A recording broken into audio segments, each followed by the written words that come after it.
الحمد لله على كل حال ونعوذ بالله من حال أهل النار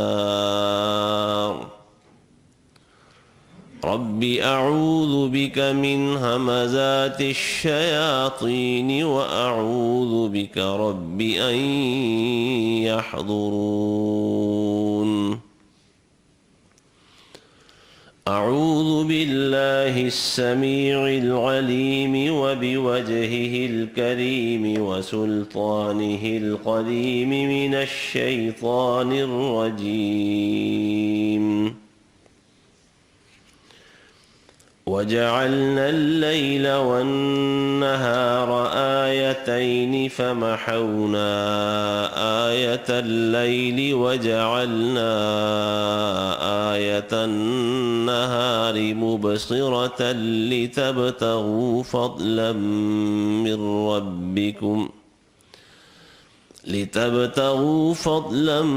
من ربكم ولتعلموا عدد السنين والحساب وكل شيء فصلناه تفصيلا. رات اور دن ہم نے دو نشانیاں بنائی ہیں. رات کی نشانی ہم نے تاریک بنائی ہے اور دن کی نشانی روشن ہے، تاکہ تم اپنے رب کا فضل تلاش کر سکو اور تاکہ تم سالوں کی گنتی اور حساب کتاب معلوم کر سکو، اور ہر چیز ہم نے خوب تفصیل سے بیان کر دی ہے. اللہ تعالیٰ کی نشانیاں دو طرح کی ہیں. ایک تو قرآن مجید کی آیات ہیں، یہ اللہ کی نشانی ہے، کتابی نشانیاں کہہ لیں آپ. اور دوسری نشانیاں اللہ تعالیٰ کی وہ کائناتی ہیں، آفاقی نشانیاں ہیں. اللہ تعالیٰ نے قرآن مجید میں اپنی کائناتی اور آفاقی نشانیوں کا ذکر کیا ہے، ان میں غور خوض کرنے کا حکم دیا ہے. جو لوگ اللہ تعالیٰ کی ان نشانیوں پر غور خوض کرتے ہیں، اللہ نے ان کی تعریف فرمائی ہے. وَيَتَفَكَّرُونَ فِي خَلْقِ السَّمَاوَاتِ وَالْأَرْضِ. رسول اللہ صلی اللہ علیہ وسلم جب تہجد کے وقت بیدار ہوتے تو بیداری کے بعد جاگنے کی دعا پڑھنے کے بعد پہلا کام رسول اللہ صلی اللہ علیہ وسلم کا یہی ہوتا تھا. آپ آسمان کی طرف دیکھتے اور سورہ آل عمران کا آخری رکوع پڑھ جاتے، جس کا آغاز ان الفاظ سے ہوتا ہے کہ ان فی خلق السماوات والارض واختلاف اللیل والنہار لآیات لأولی الالباب. آسمانوں اور زمین کے پیدا کرنے میں رات اور دن جو ایک دوسرے کے آگے پیچھے آتے جاتے ہیں، ان میں عقل مندوں کے لیے نشانی ہے. پھر اس کے بعد عقل مندوں کی اللہ نے تعریف کی، الذین یذکرون اللہ قیاما وقعودا وعلی جنوبہم ویتفکرون فی خلق السماوات والارض. عقل مند وہ ہیں جو کھڑے کھڑے، لیٹے ہوئے اور بیٹھے ہوئے ہر حالت میں اللہ کو یاد کرتے ہیں، اور اسی طرح اللہ کی جو مخلوقات ہیں، زمین آسمان میں اللہ کی مخلوقات پھیلی ہوئی ہیں، ان میں غور و خوض کرتے ہیں. تو اللہ نے نشانیوں کا ذکر کیا ہے، فرمایا کہ رات اور دن یہ بھی ہماری نشانی ہے. رات کو ہم نے تاریک بنایا ہے، دن کو روشن بنایا ہے. سورج اور چاند کے بارے میں بھی یہی فرمایا، یہ بھی اللہ کی نشانی ہے. وَسَخَّرَ الشَّمْسَ وَالْقَمَرَ. اللہ نے شمس و قمر کو مسخر کیا ہوا ہے. كُلٌّ يَجْرِي لِأَجَلٍ مُّسَمًّى. ہر ایک اللہ تعالیٰ کی جو مقرر کردہ اجل ہے اس کے مطابق چل رہا ہے. ایک جگہ فرمایا كُلٌّ يَجْرِي إِلَىٰ أَجَلٍ مُّسَمًّى. سورج اور چاند ایک ایسی مدت کی طرف مسلسل سفر کر رہے ہیں، اور سفر کرتے ہوئے اس مدت کی طرف بڑھ رہے ہیں جو مدت اللہ نے مقرر کر رکھی ہے. یعنی سورج اور چاند کی جو گردشیں ہیں، اس کے جو چکر ہیں، یہ اللہ نے طے کیے ہوئے ہیں. تعداد بھی اللہ نے مقرر کر رکھی ہے جب سے پیدا کیے ہیں کہ جب تک یہ زمین آسمان قائم رہیں گے تب تک انہوں نے کتنے چکر لگانے ہیں، کتنی مدت تک یہ چکر لگاتے رہیں گے. یہ چکر لگاتے لگاتے اسی مدت کی طرف بڑھ رہے ہیں. جس طرح انسان کی زندگی کی اللہ نے ایک مدت مقرر کر رکھی ہے، راتوں اور دنوں کی گردش سے انسان اس مدت کی طرف بڑھ رہا ہے.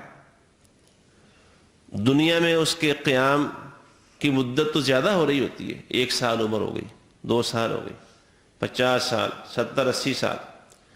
لیکن جو اللہ نے اس کی عمر اور زندگی مقرر کی ہے، جو اس کے لیے ایک اجل مسمى ہے، طے شدہ مدت ہے، اس میں سے وقت آہستہ آہستہ کم ہوتا چلا جاتا ہے. یہی معاملہ سورج اور چاند کا ہے. یہ اپنے چکر پورے کر رہے ہیں، اپنی مدت کی طرف بڑھ رہے ہیں جو اللہ نے ان کے لیے مدت مقرر کر رکھی ہے. سورج اور چاند کے ساتھ اللہ نے اسی طرح رات اور دن کے ساتھ ہمارے حسابات بھی جوڑے ہوئے ہیں.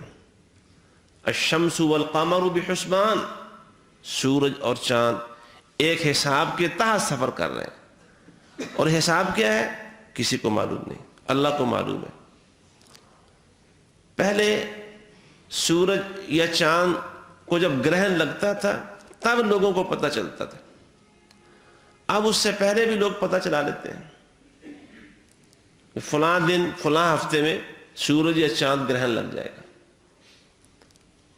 وہ جو انسان کو اللہ نے علم دیا ہے، عقل دی ہے، مختلف جو آلات ہیں جن کے ساتھ فلکیات کا مشاہدہ کرتے ہیں، ان کے ذریعے سے انسان معلوم کر لیتا ہے کہ سورج یا چاند کو فلاں دن اتنے بجے سے اتنے بجے تک وہ گرہن لگ جائے گا. لیکن جو خالق ہے اس نے یہ ساری چیزیں پہلے دن سے طے کر رکھی ہیں. رسول اللہ صلی اللہ علیہ وسلم نے فرمایا، اللہ تعالیٰ نے جب یہ پوری کائنات پیدا کی تھی، زمین آسمان پیدا کیے تھے، اس سے 50,000 سال پہلے ساری تقدیریں طے کر دی تھی، سب فیصلے کر دیے تھے. لوح محفوظ اس میں ہر چیز طے کر دی، لکھ دی اس کے اندر. اور قرآن مجید میں اس کا ذکر ہوا ہے، ما اصاب من مصیبت فی الارض ولا فی انفسکم الا فی کتاب من قبل ان نبرأها ان ذلک علی اللہ یسیر. اس کائنات میں، زمین میں کوئی حادثہ رونما ہوتا ہے یا خود تمہاری زندگی کے اندر کوئی حادثہ، کوئی مصیبت پیش آ جاتی ہے، تو اس حادثے اور واقعے کے رونما ہونے سے، اس کے پیدا ہونے سے پہلے ہی ہم نے اپنے پاس اسے لکھ رکھا ہوتا ہے، درج کر لیا ہوتا ہے.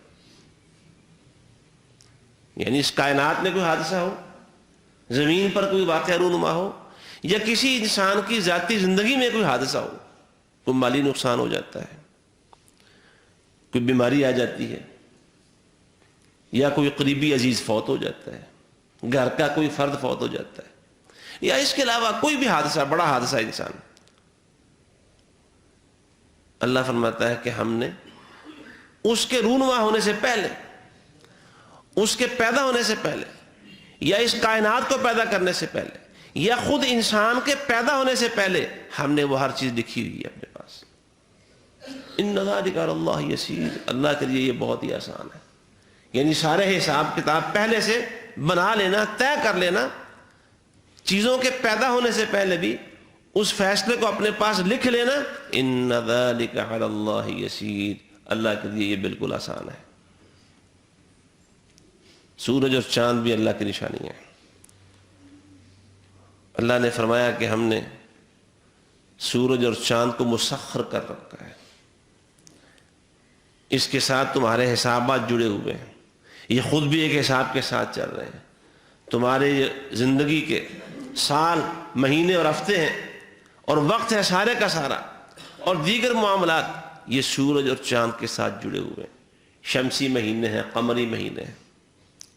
تمہاری زندگی اور انسانی تاریخ اس سورج اور چاند کے ساتھ مرتب ہوتی چلی جا رہی ہے. اور ان ساری چیزوں کے اوپر ایک اللہ کا اختیار ہے. اللہ نے جو رفتار مقرر کر رکھی ہے، اللہ نے جو ان کے گردش کے چکر اور راستے طے کر رکھے ہیں،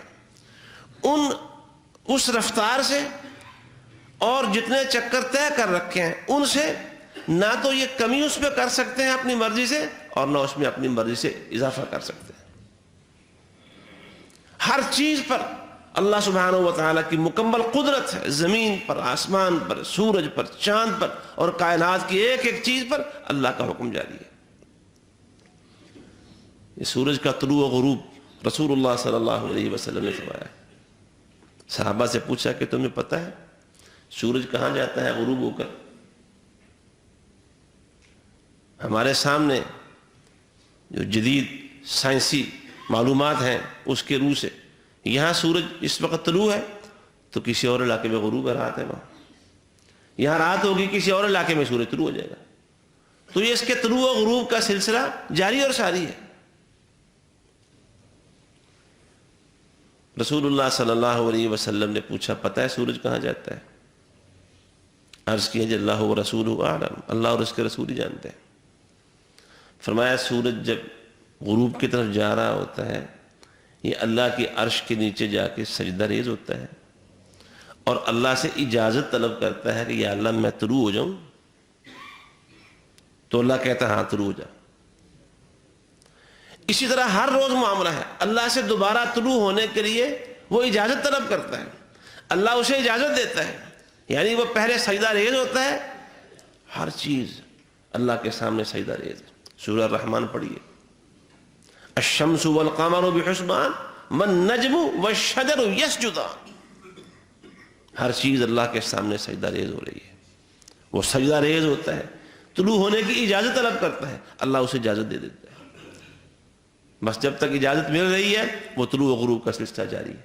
اور ایک دن ایسا آئے گا اللہ تعالیٰ اسے طلوع ہونے کی، یعنی اسی ترتیب سے طلوع ہونے کی اجازت نہیں دے گا، اسے روک لے گا.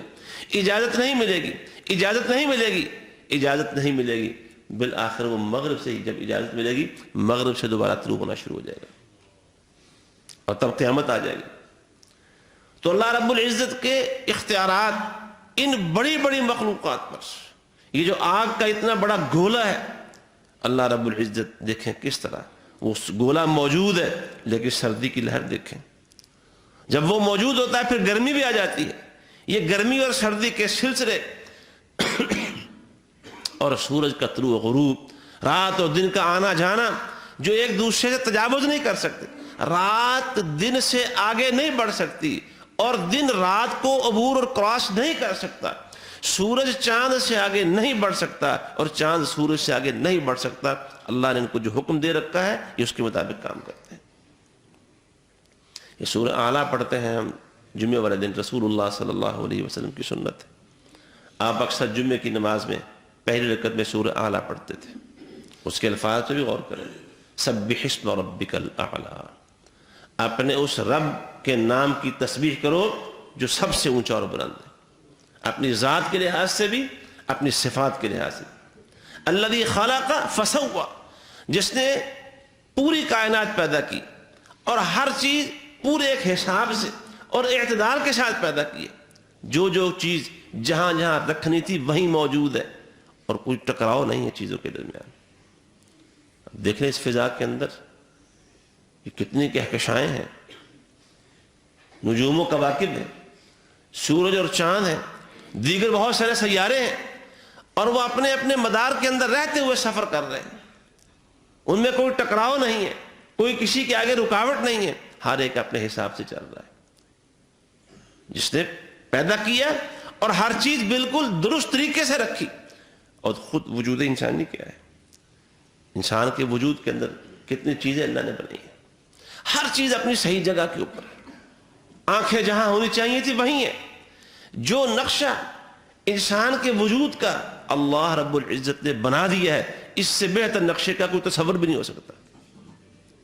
خلق فسوى، خود انسان سے یہ بات کہی ہے. ما غرک بربک الکریم، الذی خلقک فسواک فعدلک فی ای صورت ما شاء رکبک۔ نئے نقش ہر انسان کے دوسرے سے مختلف ہیں، لیکن ہر ایک کو اللہ نے بالکل خوبصورت طریقے سے، اعتدال کے ساتھ اور صحیح طریقے سے پیدا کیا ہے۔ جہاں ہاتھ ہونے چاہیے تھے وہیں ہیں، پاؤں جہاں ہونے چاہیے تھے وہیں ہیں، جس جگہ پہ دل ہونا چاہیے تھا وہیں رکھا ہوا ہے، ہر چیز ٹھیک ٹھاک پیدا کی۔ خلق فسوا والذی قدر فہدی، اور جس نے سارے اندازے مقرر کر دیے، ہر ایک مخلوقات کے اندازے۔ چاند اور سورج کے لیے یہ اندازہ تھا، مقصد تھے کہ اس لیے پیدا کیے، اس مقصد اور اندازے کے لیے فہدا، پھر انہیں ہدایت دے کے چلا دیا، روانہ کر دیا۔ باقی مخلوقات بھی اس طرح ہیں، اندازے لگائے اور پھر ان اندازوں کے مطابق ان چیزوں کو اللہ نے چلا دیا، ہدایت دے دی۔ شہد کی مکھی بنائی ایک مقصد کے لیے اور اسے بتا دیا کہ تمہارا مقصد یہ ہے۔ قرآن میں اس کا ذکر کیا، ان اتخذی من الجبال بیوتا ومن الشجر ومما یعرشون، اپنے گھر بناؤ، درختوں پہ بناؤ، پہاڑوں میں بناؤ، اور یہ جو چھتیں بناتے ہیں انگوروں کی بیلوں کے لیے وہاں بناؤ، اپنے گھر بناؤ، پھر چلو گھومو پھرو باغات کے اندر، پھلوں اور پھولوں سے اپنا رس چوسو، غذا لو، اور اس کے بعد شہد بناؤ۔ اللہ نے اسے ایک مقصد کے لیے پیدا کیا، اس کے پورے اندازے لگائے اور پھر اسے اس مقصد کی طرف اللہ نے چلا دیا، روانہ کر دیا ہے۔ تو ہر چیز پہ اللہ کا تصرف ہے، اللہ کا کنٹرول ہے، اللہ کا اختیار ہے۔ یہ جو سورج اور چاند کا گرہن ہے، جس طرح رات اور دن قرآن میں اللہ نے فرمایا یہ ہماری نشانیوں میں سے، رات اور دن دونوں ہماری نشانیوں میں سے، ایسے ہی رسول اللہ صلی اللہ علیہ وآلہ وسلم کے زمانے میں جب سورج گرہن لگا، اور اللہ کی شان یہ کہ اسی وقت نبی علیہ السلام کا بیٹا ابراہیم بھی فوت ہوا تھا۔ زمانہ جاہلیت میں لوگ سمجھتے تھے کہ کسی بڑے حادثے کے موقع پر جو زمین پہ رونما ہوتا ہے، یا کوئی بڑی عظیم ہستی پیدا ہوئی ہو اس موقع پر، یا کوئی بہت عظیم شخصیت فوت ہو جائے، تب سورج گرہن لگتا ہے۔ رسول اللہ صلی اللہ علیہ وآلہ وسلم نے اس کی نفی کی کہ نہیں، ان الشمس والقمر آیتان من آیات اللہ، سورج اور چاند اللہ کی نشانیوں میں سے دو نشانیاں ہیں، یہ کسی کے پیدا ہونے پر یا کسی کی موت پر ان کو سورج گرہن نہیں لگتا۔ لیکن جب سورج گرہن لگ جائے تم یہ دیکھو تو تمہیں کیا کرنا چاہیے؟ فَإِذَا رَأَيْتُمْ ذَلِكَ فَادْعُوا اللَّهَ وَكَبِّرُوا وَصَلُّوا وَتَصَدَّقُوا۔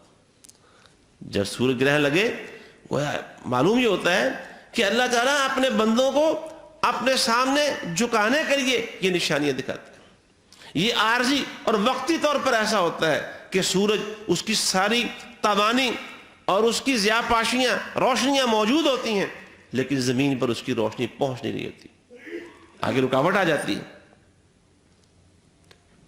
یہ وقتی طور پر ایسا ہوتا ہے، لیکن قرآن نے بتایا ہے کہ وقت ایسا آئے گا کہ سورج کو تو بالکل لپیٹ دیا جائے گا۔ اذا الشمس كورت واذا النجوم انكدرت اذا السماء انفطرت واذا الكواكب انتثرت، ستارے سب جھڑ جائیں گے۔ یہ آسمان کے اندر جو ستارے سیارے اپنے اپنے مدار کے اندر اللہ کے حکم کے مطابق چل رہے ہیں، کہتے ہیں جی ایسی اللہ نے مقناطیسی قوت پیدا کی ہوئی ہے کہ کوئی چیز، ہر چیز اس مقناطیسی قوت نے پکڑی اور جکڑ رکھی ہے، اس سے باہر نہیں نکل سکتے۔ یہ قوت کیا ہے؟ یہ اللہ کے حکم کی طاقت ہے۔ اللہ ان کا پر سے اپنا کنٹرول، ان کو اس طاقت کو نکالے گا اور ہر چیز ایک دوسرے کے ساتھ ٹکرانے لگ جائے گی، ہر چیز ٹکرا کے پاش ہونا شروع ہو جائے گی، سمندروں تک میں آگ لگ جائے گی اور کوئی چیز اپنے مدار کے اوپر قائم نہیں رہے گی۔ سورج لپیٹ دیا جائے گا، ستارے جھڑ جائیں گے، وَإِذَا النُّجُومُ انكَدَرَتْ، اور ستاروں کی روشنی ختم ہو جائے گی، سیاروں کی روشنی ختم ہو جائے گی، ہر چیز گہنا جائے گی اس وقت۔ جو اللہ یہ عارضی طور پر ایسا تمہیں دکھا رہا ہے، ایک دن ایسا آئے گا یہ سارے نظام کو ہمیشہ ہمیشہ کے لیے اور مستقل طور پر اللہ تلپٹ کر کے رکھ دے گا، الٹا کے رکھ دے گا۔ اس لیے رسول اللہ صلی اللہ علیہ وسلم نے فرمایا کہ جب تمہیں اللہ کی نشانی دیکھنے کا زندگی میں موقع آ جائے تو تم نے کرنا کیا ہے؟ اللہ کی طرف رجوع کرنا ہے، اللہ کی بڑائی بیان کرنی ہے، اللہ سے استغفار کرنا ہے، نماز پڑھو اور اللہ کے راستے میں صدقہ کیا کرو۔ مقصد اللہ کے آگے جھک جاؤ، تم اللہ کے آگے جھکنا چاہیے۔ ایک وقت ایسا آئے گا، قرآن مجید میں اللہ نے اس کا ذکر کیا ہے، جب ساری نشانیاں پوری ہو جائیں گی، یعنی قیامت قائم ہو جائے گی، حشر کا میدان لگ جائے گا، اللہ حساب کتاب کے لیے جلوہ افروز ہوگا، اس وقت بھی کہا جائے گا چلو بھی سجدہ کرو اللہ کو۔ جو دنیا میں اللہ کے سامنے سجدے کرتے رہے ہوں گے وہ قیامت کے دن بھی اللہ کے سامنے سجدہ کر پائیں گے۔ اللہ انہیں کو توفیق دے گا جو دنیا میں سجدوں کے عادی ہیں، اللہ میں ان میں شامل فرمائے، مرتے دم تک اللہ کے سامنے جھکنے والوں میں شامل کر دے۔ لیکن جن کو یہاں سجدہ کرنے کی عادت نہیں تھی، جو یہاں تکبر کا شکار ہو گئے، جن کی گردنیں زمین پر رہتے ہوئے اللہ کے سامنے نہیں جھکیں، قیامت کے دن وہ سجدہ کی کوشش کریں گے، ان کی گردن اور کمریں تختہ بن جائیں گی، وہ اللہ کے سامنے سجدہ نہیں کر سکیں۔ تو گویا یہ عارضی اور وقتی طور پر اللہ اپنی نشانی دکھا کے بندوں کو اس بات کی دعوت دیتا ہے کہ جھک جاؤ اپنے رب کے آگے۔ کائنات کی ہر چیز اللہ کے آگے جھکی ہوئی، ہر چیز۔ وَلَهُ أَسْلَمَ مَنْ فِي السَّمَاوَاتِ وَالْأَرْضِ طَوْعًا وَكَرْهًا وَإِلَيْهِ يُرْجَعُونَ۔ آسمان و زمین کی ہر چیز خوش دلی سے بھی اور ناخوشی سے بھی، مرضی سے بھی اور مرضی کے بغیر بھی، ہر چیز اللہ کے آگے جھکی ہوئی ہے۔ سورج چاند جھکے ہوئے، آسمان و زمین جھکے ہوئے، رات اور دن اللہ کے حکموں کی پابند ہیں۔ کسی میں یہ ہمت نہیں کہ اللہ کے حکم کی خلاف ورزی کر سکے۔ اللہ اپنی نشانی دکھاتا ہے تاکہ اللہ کے آگے جھک جائیں، اور رسول اللہ صلی اللہ علیہ وآلہ وسلم کی تو سنت ہی ہے۔ یہ تو بہت بڑی اللہ کی نشانی ہے۔ جب نبی علیہ السلام کی زندگی میں ایسا ہوا، ایک صحابی بیان کرتے ہیں، عبد الرحمن بن سمرہ رضی اللہ تعالیٰ عنہ، کہتے ہیں میں مدینہ میں کسی جگہ پہ تیر اندازی میں مصروف تھا، اچانک میں نے دیکھا کہ وہ سورج گرہن لگ گیا۔ میں وہاں سے بھاگا کہ میں دیکھتا ہوں کہ اللہ کے رسول صلی اللہ علیہ وسلم کیا کرتے ہیں، ضرور کوئی معاملہ ایسا ہوگا نیا، کیونکہ سورج گرہن لگا ہے، شاید کوئی نئی بات اللہ کے رسول صلی اللہ علیہ وسلم سے ملے۔ واللہ لانظرن الى ما حدث لرسول اللہ صلی اللہ علیہ وسلم فی کسوف الشمس۔ کہتے ہیں میں جب آپ کے پاس پہنچا تو نماز کھڑی ہو چکی تھی، اپنے ہاتھ آپ نے بلند کیے، نماز شروع کر لی، اور اللہ کی تسبیح کی، توحید کا اقرار کیا، نماز پڑھی، دعا کیا آپ نے، اور اتنا لمبا کیا آپ نے، اتنا لمبا قیام کیا، اتنی لمبی نماز پڑھی حتیٰ کہ سورج گرہن ختم ہو گیا۔ لمبی نماز پڑھی۔ سید عائشہ جی اللہ تعالیٰ عنہ بھی کہتی ہیں نبی علیہ السلام نے لمبی 2 رکعتیں پڑھائیں۔ عبداللہ ابن عباس بھی بیان کرتے ہیں رضی اللہ عنہما کہ لمبی نماز پڑھائی آپ نے۔ جتنی روایات ہیں اس میں یہ ذکر آتا ہے کہ آپ نے طویل ترین نماز پڑھائی۔ پھر کسی موقع پہ رسول اللہ صلی اللہ علیہ وسلم نے، یہ واحد نماز ہے جس میں رکوعوں کی تعداد زیادہ ثابت ہے، واحد نماز۔ باقی جتنی نمازیں ہیں، نفل، فرض، سنتیں، سفر کی، حضر کی، ایک رکعت میں 1 رکوع پڑھتے ہیں، یہ واحد نماز ہے، صلاۃ الکسوف یا صلاۃ الخسوف، جس میں رسول اللہ صلی اللہ علیہ وسلم نے 1 رکعت کے اندر 2، 3 یا 4 رکوع بھی کیے۔ رکوع کرتے اٹھ کے پھر قرات شروع کر دیتے، رکوع کرتے اٹھ کے پھر قرات شروع کر دیتے۔ مقصد کیا ہے؟ اللہ کے آگے جھکنا، اللہ کی طرف رجوع کرنا، اور یہ عادت رسول اللہ صلی اللہ علیہ وسلم کی، یہ سنت، یہ طریقہ ہمیں پوری زندگی کے لیے اپنانا چاہیے۔